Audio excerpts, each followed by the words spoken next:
behind the powdered wig and the ostentatious jewels. Did you know that? Welcome back to the channel where the past comes to life. Today we re-diving into a topic that might sound surprising, but is so crucial to understanding the lives of those who lived in the Gilded Age. Ever wondered how royal women of the 17th and 18th century managed their periods? It might seem like a strange question, but believe me, the answers are fascinating, touching upon everything from politics to fashion, medicine, and even the very essence of what it meant to be a woman in positions of power. So sit tight and get ready to uncover secrets that were hidden behind closed doors in the grand palaces of yesterday. Now before we start, please subscribe if you haven't already to stay updated with our latest historical tea. The queens and princesses of the 17th and 18th centuries were revered as symbols of elegance and grace. Their every move scrutinized, their every aspect idealized. However, behind the velvet curtains and glistening jewels lay a reality far from the glamorous facade. For these women, their menstrual cycles were not just a private affair, they were a state matter, a silent burden that they carried with stoic grace while navigating the treacherous waters of royal life. In a time when a monarch's lineage was paramount,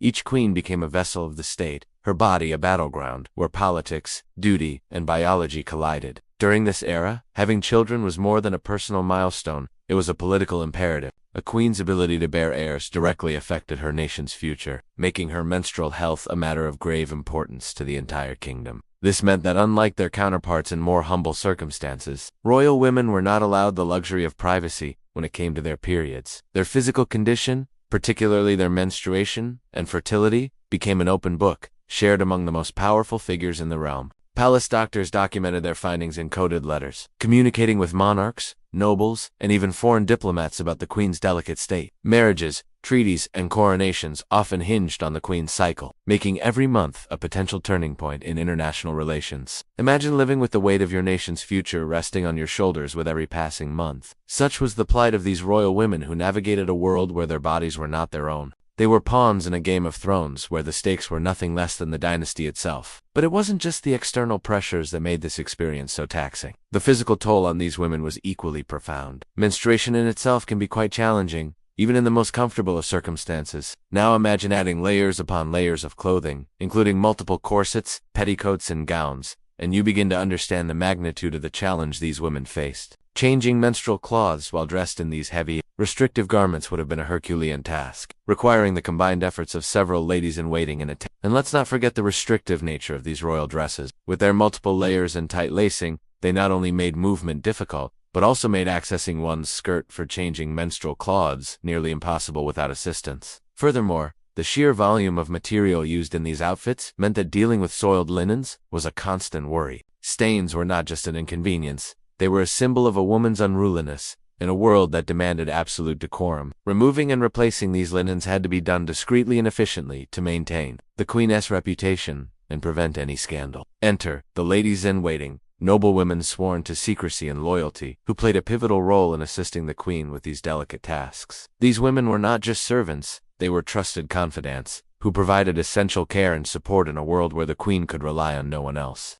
Their duties went beyond just helping with wardrobe changes. They were responsible for cleaning stained linens, discreetly disposing of used cloths, and ensuring that the queen's chamber remained free of any telltale signs that she was experiencing her monthly cycle. Moreover, these ladies-in-waiting also played a crucial role in monitoring the queen's health and communicating any irregularities to the royal physician. They were the first line of defense against any potential threats to the queen's well-being, ensuring that her menstrual cycle, though hidden from the public eye, did not go unnoticed. Their presence was a silent testament to the queen's needs, a silent support system that made it possible for the queen to navigate the demands of her royal life without missing a beat. Speaking of which, let's turn our attention to another intriguing aspect of this hidden world. The menstrual cloths themselves, made from fine materials and often custom-made, these cloths were not just absorbent pads, they were symbols of wealth and status. However, their association with the queen's private chambers made them objects of both fascination and suspicion. The act of cleaning a menstrual cloth was not just a matter of hygiene, it was a ritual laden with symbolism and intrigue. Each cloth bore witness to the queen's health and purity, and any deviation from the norm could send ripples of concern throughout the kingdom.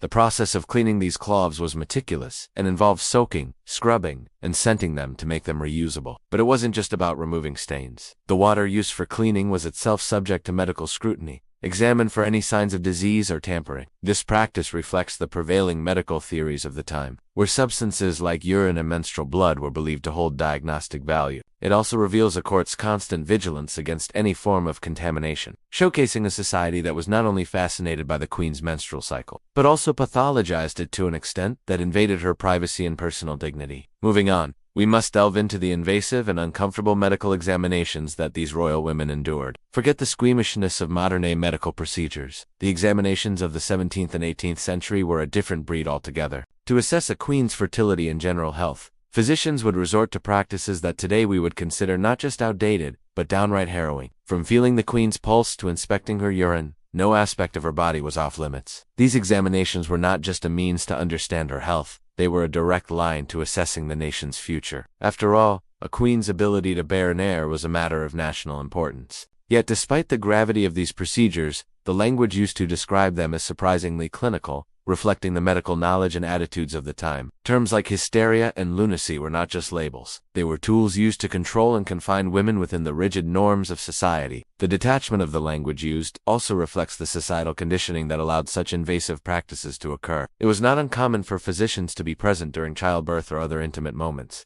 a stark contrast to the privacy afforded to women today. The lack of bodily autonomy experienced by these queens was not just a product of their time. It was a consequence of a system that valued the continuation of the bloodline above the dignity and comfort of the women involved. Let's now talk about the treatments, or should I say the experiments performed on these poor women. The treatments for menstrual irregularities were not just ineffective, they were often dangerous. From the use of mercury to lead powders and blood, these methods were employed to balance the queen's hormones and regulate her cycle, with little regard for the consequences. Mercury, known for its toxicity, was often administered to treat various ailments, including menstrual issues. Lead acetate, or sugar of lead, was another popular remedy, despite its known harmful effects. Bloodletting, the practice of withdrawing blood, was also widely used, reflecting a misunderstanding of the female body and its functions. These treatments, while intended to help, often did more harm than good, exposing the queens to toxic substances and endangering their health. The use of such harmful treatments not only reflects the limited understanding of women's health issues at the time, but also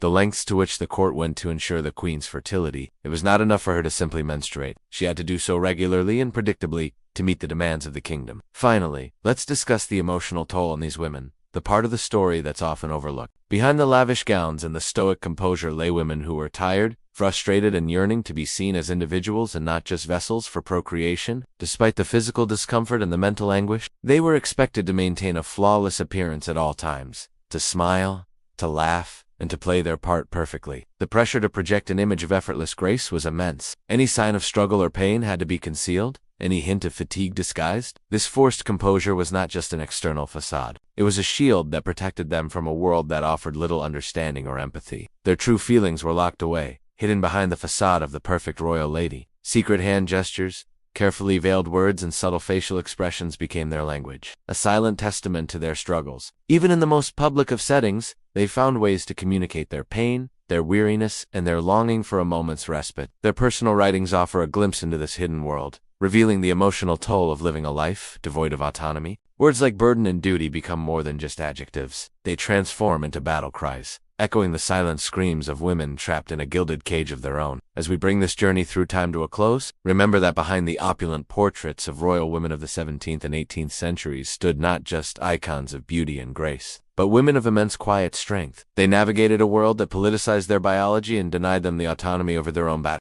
Their stories are a reminder that even in the highest echelons of power, the human spirit yearned for dignity and respect. And thank you for joining us on this journey through history. If you enjoyed this video, don't forget to subscribe to stay updated with our latest historical tales. Until next time, keep exploring the fascinating narratives that have shaped our world.